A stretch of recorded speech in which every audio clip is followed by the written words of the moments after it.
this is getting a part of the aesthetic content also. So let's say, for example, if I have a steak dinner, I go to a restaurant and I get a steak dinner.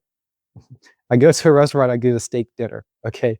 The context is that I'm in a restaurant, but I think the thing that is beautiful is the steak. The context is the restaurant. And now, since I think the steak is the thing that is beautiful, it should be able to be abstracted away from that context and put into a different context. So I should be able to take the steak and put it into my house and eat the same steak and have a similar, I will say, just the same experience of that beauty. It'll be a different experience of different beauties, but that particular beauty of the steak will be the same. So me eating the steak should be the same beauty. So that would be the aesthetic content, would be the beauty of the steak, the taste of the steak, and the context is the environment in which I'm eating it. Now I can just test this by eating the steak at the restaurant and then eating the steak at home and seeing if they're the same. Trying, of course, to keep everything else the same, keeping the cooking style the same, whatever, the temperature, the chef, whatever, keeping all that the same. And you'll find likely that it works well. The steak is the thing that is beautiful, right? The context, it works in both contexts. It works in multiple contexts.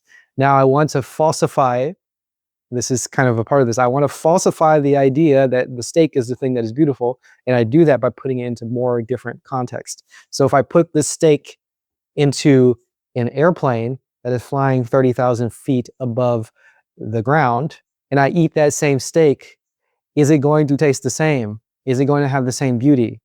And I think the answer is pretty obvious. Maybe it isn't. I don't know if you know anything about what's the deal with airplane peanuts. You probably don't know. I don't know. I don't know if you know this or not. When you eat food on an airplane, it sucks. And the reason why is because usually it's really loud. So the loud noise kind of sucks. You're kind of cramped and that's very uncomfortable. And most importantly, I think, is the humidity. The air humidity in an airplane is very, very low. It's very dry. And that makes it difficult to taste anything. So we've now put this steak into a different context, and we can recognize that the steak isn't the thing that is beautiful.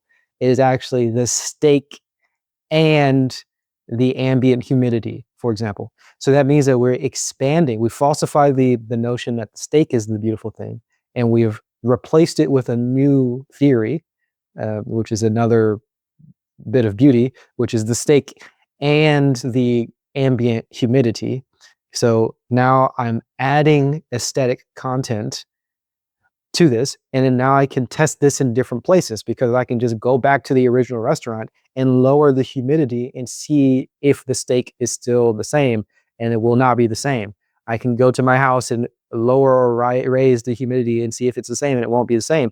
I can go into an airplane and raise the humidity and see if it's the same, and the raised humidity in the airplane will be better than the lower humidity. So then I've now corroborated this idea that the steak and the ambient humidity is what I am perceiving as beautiful. So that is why, this is what I mean by now it fits into multiple contexts. Now the steak and the ambient humidity fits into all the context, right? And then you might eventually find a different context where it doesn't work. And then you can then have a new theory. You have to expand what you consider to be the beautiful thing. Is it the steak and the ambient humidity and the sound, steak, ambient humidity, and being comfortable sitting? You know, these types of things. You start to add more aesthetic content to really pinpoint what is beautiful. And then you will be able to use that beauty in multiple and more contexts. When you solve a conflict, when you create some new beauty, you create more and more problems, which could either be more details or it can be a wider scope. So it can be both of those things. So in terms of more details, more problems, right? And back to the steak, you can learn how to cook the steak with better temperature control so that it's evenly cooked all the way through with the right temperature, you know, pretty low temperature, 55 degrees Celsius. We don't have to go into the details about that, but you want to get a medium rare, whatever, you know. Cavemen were not really concerned about the specific rarity of the temperature of the steak. But over time, we got better and better at cooking steak, and we can control the temperature a lot easier. So we can cook it at a perfect 55 degree all the way throughout, and then like char the outside or whatever. You know, you can get very specific about that type of thing. And that is more beauty.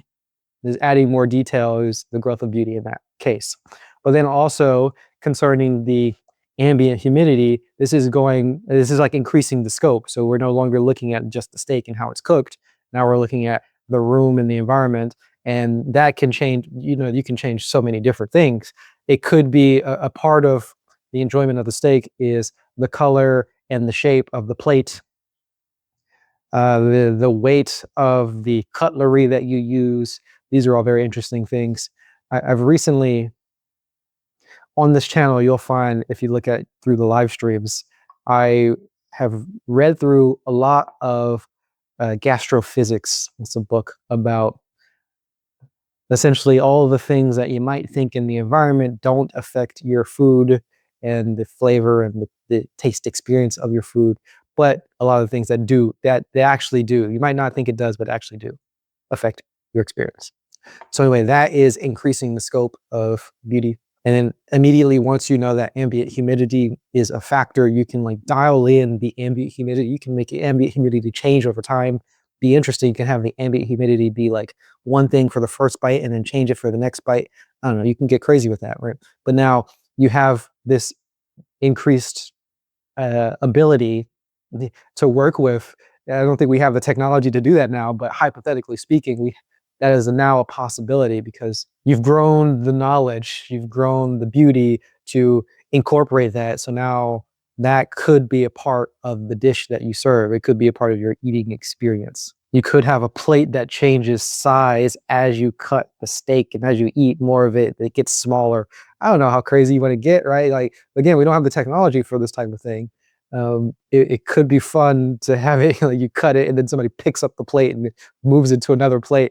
You could have it so that the plate is constantly warmed or something like that. I'm just saying crazy things right now because the fact that we understand more factors means that we could do more things.